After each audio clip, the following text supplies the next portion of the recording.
What's up? What's up? What's up? How's everybody doing, man? This video is about this Tupac case. Here's how I feel. I can talk to Tupac, you know, not bragging or anything, but just from a spiritual perspective, man, I miss you. I love you. I loved you when you were here physically. I don't know a whole lot about your family, Tupac and shit, but I know soldier to soldier, you know, you didn't play the game right, man. You crossed a couple of lines. One line you crossed was you made that song, Hit 'Em Up, where, you know, Biggie is not an attractive brother, man. He was your friend, and he's not a good-looking guy. He's tall, you know, and dark, you know, how, as they say, they like him tall, dark, and handsome. But he was tall, dark, and repulsive, man. Big, fat, ugly nigga, cockeyed. And, you know, I'm not trying to cut down Biggie, but I am trying to be real about his position with women before you get money. And he had faith, and he had feelings for her. No, real feelings. I think they were married, man. So he made some sort of union with her. And, you know, shame on me for not looking up what sort of union they had. But, you know, I'm coming to you like in spiritual prayer at this point, since you can't talk physically to defend yourself, but you cross lines. You can't say, I fucked your bitch on record with your status and your bloodline. Like, you come from a heavy family just like I do, you know? Mine's might be a quite a bit heavier than yours, but still, you still got to live by those codes, man. And, you know, a lot of people are in pain because you refused to play the game. You weren't playing the game, Pac. You know? It'd be one thing if you had feelings for her, but, you know, but when you say it like that, I fucked your bitch, that means you didn't even have feelings for her. You didn't even care. You said fuck her and fuck him both. Fuck their families. She's going to always have her vibration attached to you making one of the hardest diss songs, or at least, you know, it's going to be up there because of who you are, you know? And, you know, this whole shit jumped off, you know, with you following a dude like Suge Knight. And, you know, I don't have a whole lot of respect for Suge Knight. I'm no tough guy. And, you know, when it comes to gang banging and shit, I might be a little more certified than you are, Tupac, because, you know, I was certified in Berkeley, California by a nigga named Shaka for a group called Wallop, you know, WALLOP. We wore hockey masks, right? I never had long hair, but the brothers that had long hair, they used to have them in twisties and dreads. You could never tell us apart, right? And so that was the gang I was initiated into, by, like I said, by my nigga named Shaka. And I did a lot for my brothers, especially when I had all them young niggas and shit looking up to me. I was like, damn, I'm going to break every rule I can to make life happier for these young niggas. And I know you had that in your heart, Pac. I know you was that type of nigga with kids too, Pac. You know what I'm saying? But as far as street shit, I was a jack boy. You know what I'm saying? I wasn't too tough to be tussling. You know, I'm you know, slightly above average and shit in street fights or whatever. You know what I'm saying? I'm going to win more than I lose, that's for sure. But, you know, there's always a tougher nigga out there than me in the streets, you know? And I feel like you never came across that lesson. Like the streets didn't teach you that. You know, you should have learned that already. And then the nigga you following under, I'm not trying to be too critical because, you know, I've fallen under niggas that were bitches and fake too. You fall victim to falling under niggas who are bitches and shit sometimes, you know? And, you know, the nigga I was looking up to wasn't, you know what I'm saying? He wasn't no pussy like Suge, though. Suge was real pussy, man. First off, at that Source Awards, which even kicked off the East and West War that shouldn't have happened in the first place, what happened was Wu-Tang Clan was disrespecting Death Row the most. Wu-Tang Clan was some rowdy-ass niggas. And Suge made a decision. Suge said, I'm dissing Puffy. He didn't take the beef with Wu-Tang Clan. When All Eyes on Me dropped, he made sure that you invited Wu-Tang Clan to be a part of that album.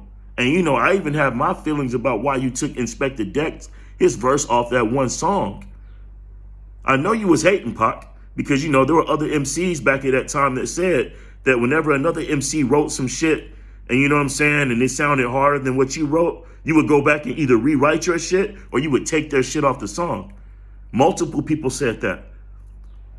You know what I'm saying? I'm not gonna let that one slide. Inspector Deck probably ate your ass up on that verse, on that song, and you took his verse off.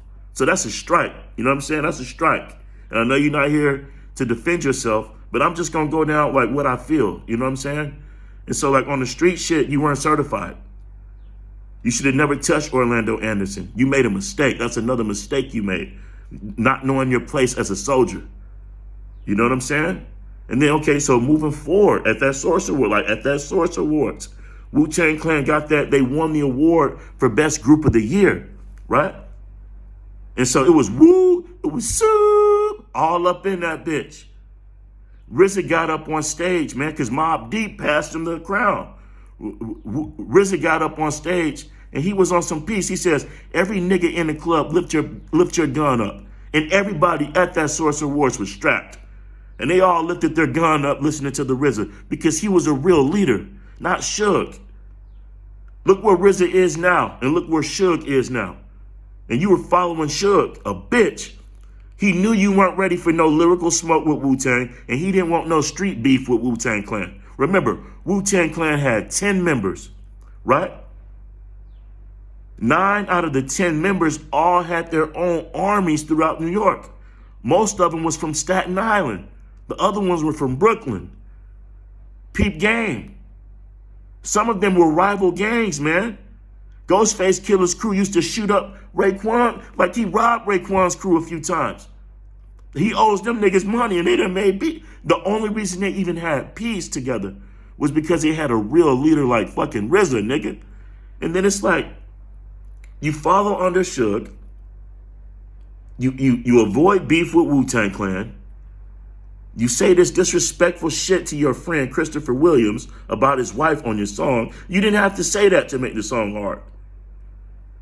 You broke too many codes, man. You broke, you know, nigga, you know what I'm saying? Dolph too. Dolph broke those same codes. And then we got people over here crying up in arms and crying. No, y'all niggas were selfish. And y'all didn't play y'all position right as soldiers. And y'all got y'all asses taken out. Listen, I believe in Barsham Tov's, his philosophy.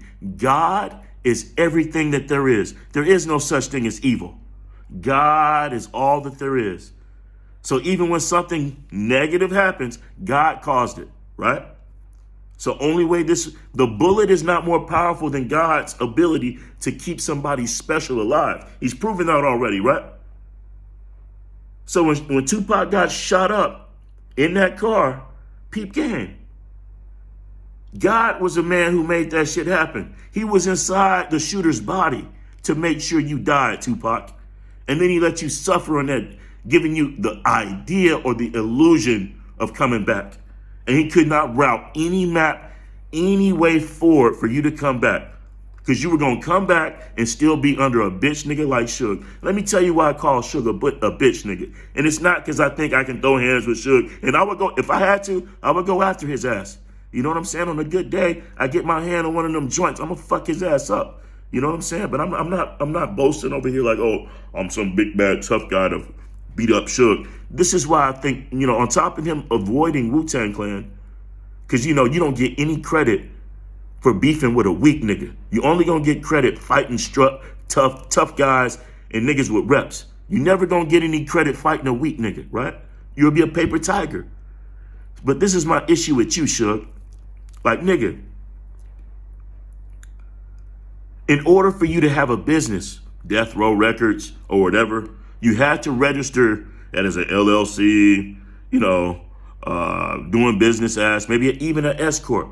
You've had to register the business. So that means you made it legal in order for you to get money. How are you going to say gangsters don't go to court? No.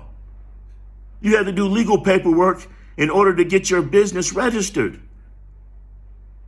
You decided not to go to court because you were a fucking coward. And you lost your goddamn company like that.